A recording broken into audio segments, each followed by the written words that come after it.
In the cold, damp gloom of Richmond Palace, a legend was dying. Not in glory, not in the gilded splendor she had so meticulously crafted over a lifetime, but in a squalid, self-imposed purgatory. For nearly 3 weeks, the great Queen Elizabeth I, the immovable monarch who had faced down the Spanish Armada and been a nation of men to her will, refused to go to bed. She stood, propped up by cushions on the floor, her once imperious eyes now clouded with a terrifying vacancy. She would not speak. She would not eat. Her famed counselors, men who had trembled before her legendary temper, could only watch in helpless horror as their Gloriana, their virgin queen, withered into a grotesque effigy of her former self. Her face, which for decades had been a carefully constructed mask of ageless white perfection, was now a ruin. The thick layers of cosmetic paste could no longer hide the decay beneath. It was a cracked and corrupted canvas revealing a truth far more horrifying than mere aging. This was not the dignified decline of a venerable sovereign. This was a collapse, a putrefaction of body and mind so profound that it seemed unnatural, even sinister. The official story would speak of melancholy, of a queen grieving the loss of friends and the burden of a long reign. But the truth, whispered in the shadowed corners of the court and buried in the chemical composition of her own vanity, is a far more disturbing tale. It is the story of a poison administered daily, willingly, for 40 years. A poison she called beauty. How did the most powerful woman in the world, a survivor of intrigue and assassination plots, become the agent of her own slow, agonizing destruction? The answer lies not in an assassin's blade or a conspirator's cup, but in the small, ornate pots of Venetian ceruse she smoothed onto her skin each morning, a toxic balm for a scarred soul. To understand the mask, one must first understand the wounds it was designed to conceal. Elizabeth's life began in the shadow of the executioner's axe. She was born in 1533, the disappointing daughter of a king, Henry VIII, who had torn his kingdom from the Catholic Church in his desperate pursuit of a male heir. Her mother, the captivating and doomed Anne Boleyn, failed to provide that heir. Before Elizabeth was 3 years old, her world disintegrated, and was accused of treason, adultery, and incest, charges transparently fabricated to clear the way for Henry's next wife. The little girl, once a pampered princess, was abruptly stripped of her title and declared illegitimate. Her mother was taken to the Tower of London, and on a grim May morning, her head was severed from her body by a swordsman imported from France for his grim expertise. Elizabeth would never be permitted to speak of her mother again, but the psychological scar was indelible. She learned her first and most brutal lesson, that love was conditional, power was absolute, and a woman's worth, even a queen's, was perilously fragile. Her childhood became a masterclass in survival, a treacherous navigation of the shifting tides of her father's whims and the dangerous currents of the English court. She was a bastard, a tutor of tainted blood, a constant, inconvenient reminder of a dead queen her father wished to forget. Her formidable intellect became her primary shield. She excelled in her studies, mastering multiple languages and immersing herself in the classics under the tutelage of brilliant scholars like Roger Ascham. This was not merely the genteel education of a princess. It was the forging of an intellectual arsenal. She learned to be cautious, to dissemble, to present a carefully curated facade of obedience and piety while her mind raced with political calculations. The world of the Tudor court was a viper's nest where a misplaced word or an unguarded expression could lead to ruin or death. This environment bred in her a profound and lifelong need for control. Control over her emotions, control over her image, and ultimately, control over her own destiny. The vulnerability she experienced as a child, utterly powerless as her mother was destroyed and her own status erased, festered into a deep-seated conviction that to be vulnerable was to be dead. This conviction was only reinforced by the tumultuous reigns of her half-siblings. Under her younger half-brother, the fervent Protestant Edward VI, her position was relatively secure, if marginal. But his early death plunged the kingdom into a crisis that placed Elizabeth in mortal danger. Her older half-sister, Mary, daughter of the discarded Catherine of Aragon, ascended the throne.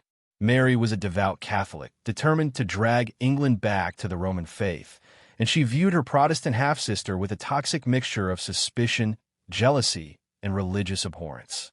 Elizabeth was the living symbol of the Protestant schism that had ruined Mary's mother and blighted her own life.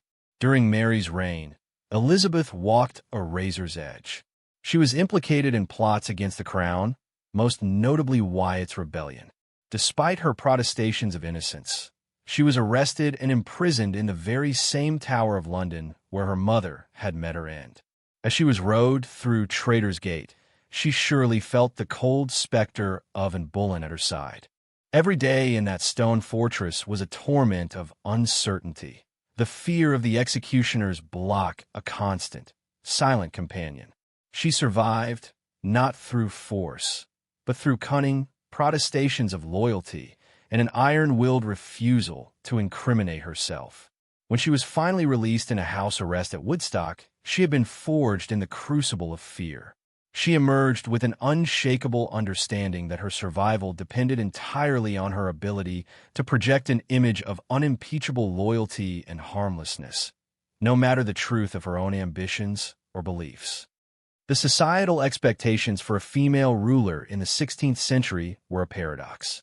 A queen was expected to marry, to produce an heir to secure the succession, and to submit to the authority of a husband. Yet, she was also expected to rule, to command the respect of powerful noblemen who believed a woman's place was in subservience. Elizabeth had watched her sister Mary's disastrous marriage to Philip II of Spain, a union that subordinated English interests to Spanish ones and made the queen deeply unpopular.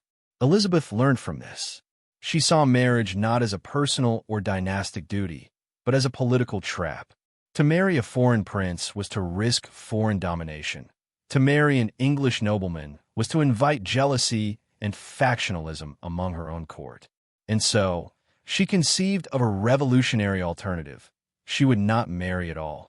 She would transform her perceived weakness, her gender, and her unmarried status into her greatest strength. She would be the Virgin Queen, married only to her Kingdom of England. This was a political masterstroke, a piece of public relations genius that allowed her to retain her autonomy and use the perpetual possibility of her hand in marriage as a crucial diplomatic tool for decades. But this carefully crafted persona of the eternal, untouchable virgin required a visual component. She had to look the part. Her image could not be that of a mere woman, subject to the ravages of time and the frailties of the flesh. She had to become an icon, a semi-divine symbol of England itself, ageless, unchanging, and perfect. The stage was set for a lifelong performance, but the costume she chose would contain a slow-acting and deadly poison.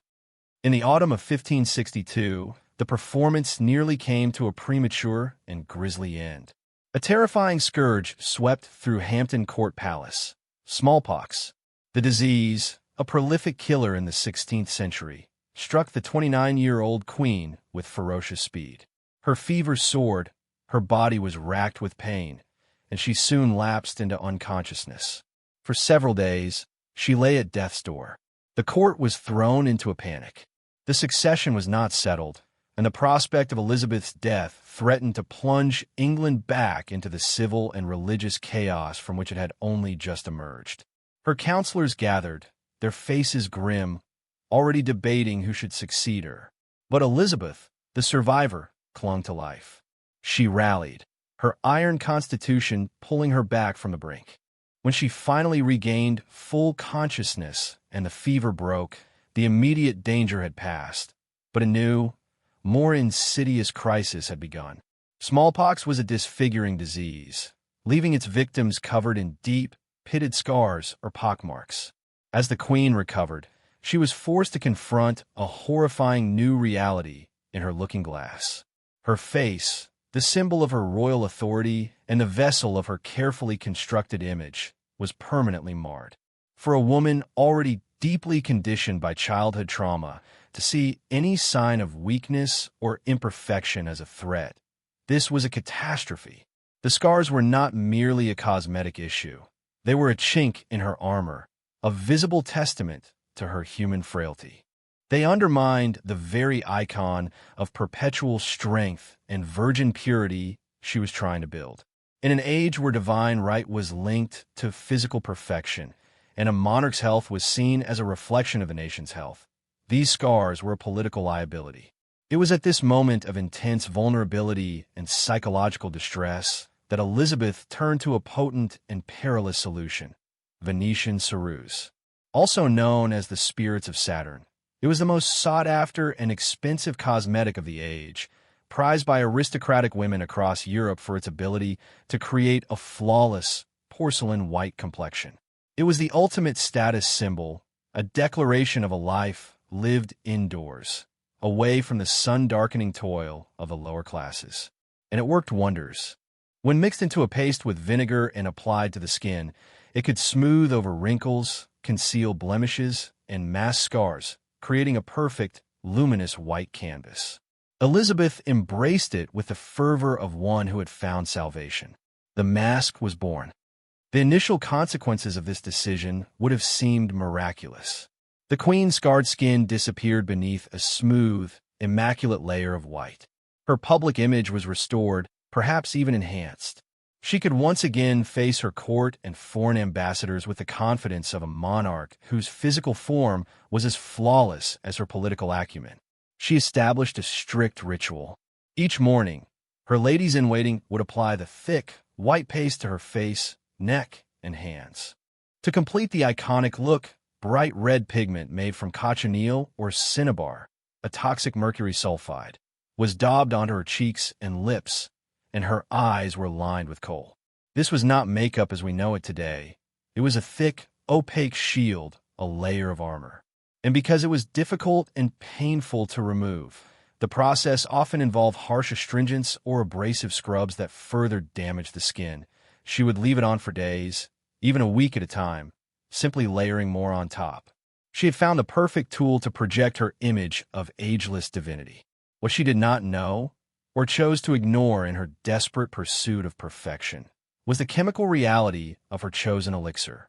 Venetian ceruse was not a benign powder. It was lead carbonate, a highly toxic heavy metal compound. Every day, with every application, Queen Elizabeth I was methodically poisoning herself. The development of her decline was imperceptibly slow, a creeping horror that unfolded over 4 decades. Chronic lead poisoning, or plumism, is an insidious enemy. It mimics other illnesses, its symptoms building gradually as the metal accumulates in the body's soft tissues and bones. In the beginning, the effects would have been localized. The lead-based paste was corrosive. It ate away at the very skin it was meant to beautify, causing blemishes, discoloration, and lesions. This created a vicious, self-perpetuating cycle. The more damaged her skin became from the ceruse, the more ceruse she needed to cover the damage. Her face became a battleground, with the Queen piling on ever thicker layers of the toxic mask to hide the ruins beneath. As the years wore on, the poison began its systemic assault. One of the most well-documented symptoms of lead poisoning is its devastating effect on dental health. The lead interferes with the body's ability to use calcium, and it can create a dark line along the gums known as a lead line. Historical accounts are replete with descriptions of Elizabeth's teeth. They were famously black and rotten. Foreign ambassadors commented on it, and courtiers knew it was a sensitive subject. While poor dental hygiene was common in the Tudor era, the Queen's case was notoriously severe. She suffered from frequent toothaches and had several teeth extracted, an agonizing procedure without modern anesthetics. By the end of her life, she was so self-conscious about her ruined smile that she would stuff rags into the gaps in her teeth to plump out her cheeks when speaking in public. This visible decay was a direct, physical manifestation of the poison seeping into her system. The lead's insidious work did not stop at her teeth. Another common side effect of plumism is hair loss. From the 1560s onwards, Elizabeth was rarely, if ever, seen without an elaborate wig. Publicly, this was part of her magnificent and unchanging image, the iconic, tightly curled red gold hair that became synonymous with her reign. But the private reality was likely far grimmer. Underneath the regal coiffures, her own hair was probably thinning, falling out in clumps, another casualty of the lead she slathered onto her face and neck. The wigs were not just a fashion choice. They were a necessity, another layer of artifice required to maintain the illusion of vitality while her body was secretly failing. Her wardrobe, too, became part of the deception. The magnificent gowns with their high ruffs, puffed sleeves, and layers of bejeweled fabric serve to distract the eye and conceal the aging, deteriorating body within. The entire visual presentation of Queen Elizabeth I in the latter half of her reign was a masterpiece of compensatory propaganda, a desperate, dazzling effort to project strength and timelessness while the poison did its slow, methodical work. While the physical toll was stark and visible to those who looked closely, the psychological and neurological damage was perhaps even more profound and politically dangerous. Lead is a potent neurotoxin. It attacks the central nervous system, leading to a host of debilitating symptoms: memory loss, cognitive decline, irritability, depression, and paranoia. As Elizabeth aged, these very traits became hallmarks of her personality. Her famous temper, always formidable, reportedly became more volcanic and unpredictable. She would fly into terrifying rages, hurling objects and insults at her terrified courtiers. While this could be attributed to the stresses of rule, it aligns perfectly with the known neurological effects of chronic lead exposure, which can cause severe mood swings and a loss of impulse control. Her private life became increasingly isolated. She suffered from bouts of deep melancholy and depression, which she fought to conceal from the public eye.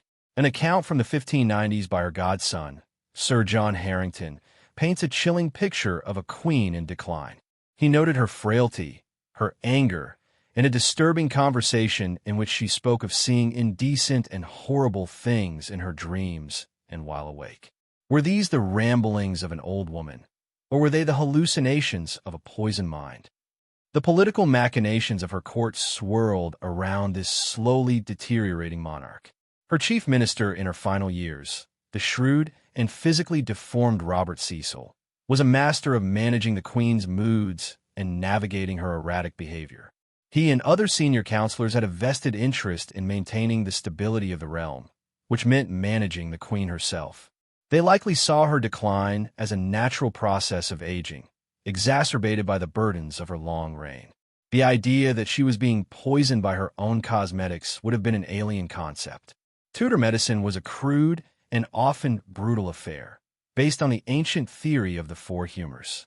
Physicians would have attributed her symptoms: the tooth decay, the hair loss, the abdominal pains, the rages, the melancholy, to an imbalance of black bile or phlegm. Their treatments, which could include bloodletting, purging, and bizarre concoctions, would have been not only ineffectual but likely would have weakened her further. There was no understanding of toxicology, no concept of heavy metal poisoning.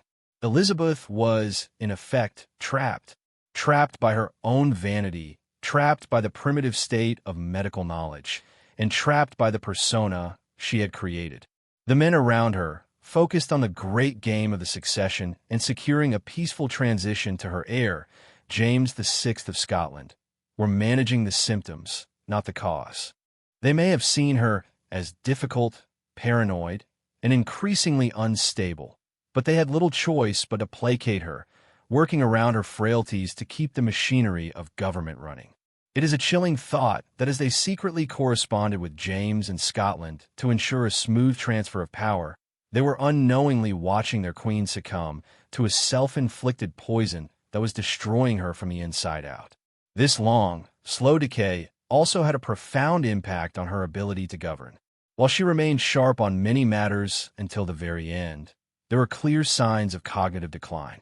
She struggled with memory. She would repeat herself or lose her train of thought during crucial audiences with ambassadors. The decision-making process, once her sharpest tool, became more arduous. The execution of her one-time favorite, Robert Devereux, Earl of Essex, in 1601, is often cited as a breaking point. The betrayal by a man she had loved like a son plunged her into a deep and lasting depression from which she never truly recovered. It is impossible to separate this emotional blow from her physical state. A mind and body already weakened by decades of lead exposure would have been far less resilient to such a profound psychological trauma. The grief was real, but it was falling on poison ground. The Essex affair was not the cause of her decline, but rather a catalyst that accelerated a process already well underway. The strong, decisive ruler was fading, replaced by a frail, paranoid, and grief-stricken old woman, lost in a fog of memory, melancholy, and toxic confusion. Her courtiers walked on eggshells, desperate to keep the illusion of Gloriana alive for a little while longer, even as the woman behind the mask was disintegrating. The final act of this tragedy was about to begin. The end came in the bleak winter of 1603. The court had moved to Richmond Palace, Elizabeth's favorite winter residence. She was approaching her 70th birthday, a remarkable age for the time, but she was a shadow of her former self. The vibrant energy that had defined her was gone, replaced by a deep, impenetrable weariness.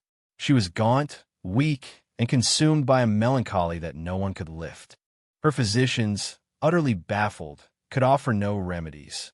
In early March, she fell silent. For days, she refused to speak to anyone, communicating only with gestures. Then came the terrifying decision that signaled the final collapse.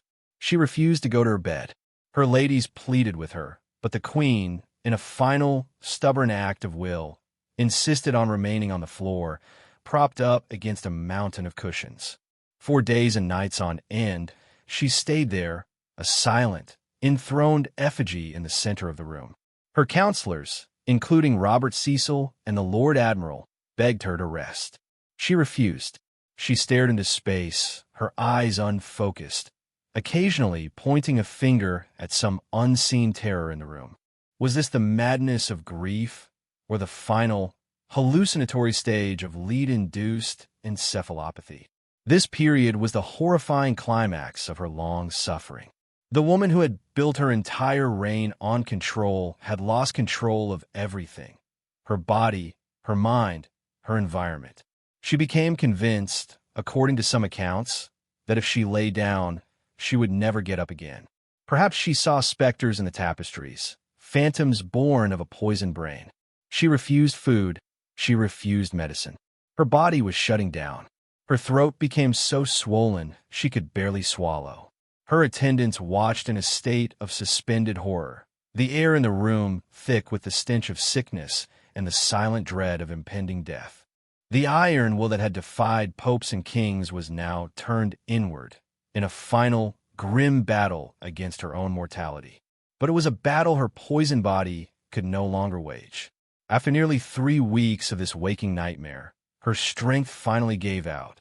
Her ladies managed to move her from the floor to her bed. It was clear the end was near. In her last lucid moments, the Archbishop of Canterbury was brought to her side. He prayed with her, and she reportedly squeezed his hand to indicate she heard and believed. The great question of the succession, the question she had so artfully dodged for 45 years, had to be settled. Where her counselors pressed her, it is said she made a sign, though accounts vary, to indicate that the King of Scots, James, should be her heir. With that final piece of state business concluded, she lapsed into a deep unconsciousness. The poison had finally overwhelmed the last bastions of her formidable constitution. In the cold, early hours of March 24th, 1603, as the last of her ministers kept their silent vigil, Queen Elizabeth I died. The performance was over. The mask, for the first time in 40 years, could finally be removed. The silence that fell over Richmond Palace was not just the silence of grief, but the silence of profound, unnerving change. An era had ended. The immediate aftermath of the Queen's death was a masterpiece of controlled efficiency, orchestrated largely by Robert Cecil. For hours, her death was kept a closely guarded secret within the palace walls. The primary objective was to prevent any public disorder or any rival claim to the throne. Cecil had been preparing for this moment for years. While the Queen lay dying, a courier, Sir Robert Carey, was already waiting, his horse saddled, ready for the frantic ride north to Scotland to inform James VI that he was now James I of England. As soon as Elizabeth's last breath was drawn, the plan snapped into action. Before most of London had even awoken to the news of their queen's passing, the transition of power was already a fait accompli. The smooth succession was a final, posthumous testament to the stability Elizabeth had brought her kingdom, but it also ensured that any uncomfortable questions about the nature of her decline were swiftly swept aside in the urgency of the political moment. The handling of the Queen's remains was a grim and strangely symbolic affair. Her body was embalmed by the royal surgeons, a standard, if gruesome, procedure for a monarch. Her corpse was then sealed in a lead-lined coffin, a final, terrible irony that in death she should be encased in the very element that had so tormented her in life. The coffin was transported by barge down the Thames to Whitehall Palace, where it lay in state for several weeks. It was during this period that a lurid and disturbing story began to circulate. It was whispered that the Queen's body, due to a buildup of gases from internal putrefaction, had burst inside its leaden shell with a deafening crack, horrifying the ladies-in-waiting who kept the vigil. While likely an apocryphal tale born of the era's morbid fascination with death, the story speaks to a deeper truth, the profound and shocking disconnect between the idealized image of Gloriana and the grim reality of her physical decay. The notion of her divine, untouchable body literally exploding from its own corruption was a powerful, if grotesque, metaphor for the collapse of the myth she had so carefully constructed. There was, of course, no official inquiry into the medical causes of her long decline. The official narrative was simple and politically convenient. The Queen had died of melancholy, a broken heart over the Essex affair, and the simple weight of old age. This story was clean, tragic in a noble way, and cast no aspersions on anyone. It allowed the Tudor era to be closed with a sense of poignant finality. To have suggested that the Queen had spent 40 years slowly poisoning herself with her own vanity would have been unthinkable. It was messy, undignified, and bordered on blasphemy against the cult of personality she had created. The courtiers and physicians, operating within the limited framework of their own knowledge, had no reason to suspect a chemical culprit. They had seen an old woman succumb to grief and infirmity. The truth was hidden in plain sight, on her own face, but no one had the eyes to see it. It is also in this atmosphere of controlled information that a tantalizing and mysterious detail emerges. Some later accounts speak of a letter, found after her death, in which the Queen herself supposedly lamented her reliance on cosmetics, calling them a foul and poisonous plaster. If such a document ever existed, it was quickly suppressed. Whether a genuine confession or a later invention, it points to a lingering suspicion that there was more to the story, a hidden tragedy known perhaps only to the Queen herself. Was she aware, at some level, of the bargain she had made? Her health for her image? Did she suspect the poison, even as she felt compelled to apply it day after day? The thought is almost unbearable, that she was not just a victim of her time, but a conscious participant in her own destruction, trapped in a gilded cage of her own making. The funeral, held on April 28th, was an unprecedented spectacle of public grief. The streets of London were thronged with her subjects, who wept openly as the funeral effigy, a lifelike representation of the Queen in her Parliament robes, was carried towards Westminster Abbey. The chronicler John Stowe wrote that there was such a general sighing, groaning, and weeping as the like hath not been seen or known in the memory of man. They were mourning not just a monarch, but the mother of their nation, the symbol of an age of English confidence and triumph. She was laid to rest in the same tomb as her Catholic half-sister, Mary, the very woman who had once imprisoned her and threatened her life. The Latin inscription on their tomb poignantly reads, "Consorts in realm and tomb, Here We Sleep.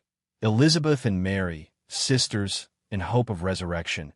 It was a final, quiet reconciliation, but obscured the violent, tumultuous journey that had brought them both there.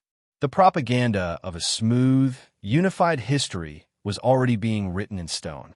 Looking back, the legacy of Elizabeth I is immense and undeniable. She presided over a golden age of literature and exploration, defeated the greatest naval power in the world, and forged a stable, prosperous, and proudly independent English identity.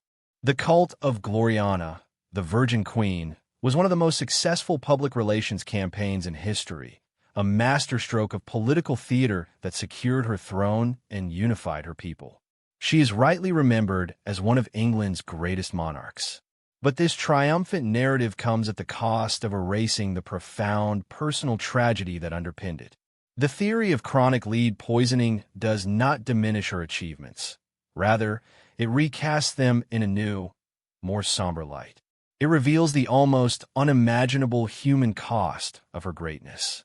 It asks us to look past the jewel-encrusted gowns and the flawless white mask of the official portraits and see the suffering woman beneath. The contrast between the public image and the private reality is jarring and deeply tragic. The propaganda showed a goddess, timeless and serene. The reality was a woman whose body was rotting from the teeth outward, whose hair was falling out, and whose mind was slowly being clouded by a neurotoxin. The image projected absolute power and control. The reality was a woman trapped in a vicious cycle of self-harm, driven by deep-seated insecurities born of childhood trauma. Every public triumph was shadowed by a private deterioration. Every cheer from the crowd was a counterpoint to the silent, corrosive work of the lead seeping into her bloodstream. Her story becomes a profound and disturbing cautionary tale about the perils of vanity and the dangerous pursuit of an artificial ideal. She sought to conquer time, to defeat the natural process of aging, and in doing so, she embraced a cure that was infinitely worse than the disease. The scars from smallpox might have been a political liability, but the lead she used to hide them became a death sentence, executed over 4 agonizing decades. The historical debate will likely never be settled with absolute certainty. We cannot exhume her body to test her bones for lead. We are left to interpret the evidence we have, the documented physical symptoms, the accounts of her psychological decline, and the known toxicology of the cosmetics she used. But when viewed together, the pieces form a compelling and horrifying picture. It suggests that the great Queen Elizabeth I, the survivor who outwitted all her political enemies, was ultimately brought down by an enemy she could not see, an enemy she invited into her own chamber and applied with her own hand every single day. Her desire to construct an image of perfection, born from a desperate need for security, became the very instrument of her destruction. So we are left with 2 images of the Queen. The first is the icon, Gloriana, resplendent in her finery, the victor of the Armada, the embodiment of England's golden age. This is the Queen of history books and public memory. But the second image is the one from the darkened room at Richmond Palace, a frail, terrified old woman, standing for weeks on end, her mind lost in a toxic fog, her body a wreck, pointing at horrors no one else could see. This is the hidden queen, the victim of her own myth. Her death was not merely the end of long reign. It was the final, brutal invoice for a lifetime spent paying the price of perfection. It was the tragic, logical conclusion of a life built on a beautiful, magnificent, and deadly lie.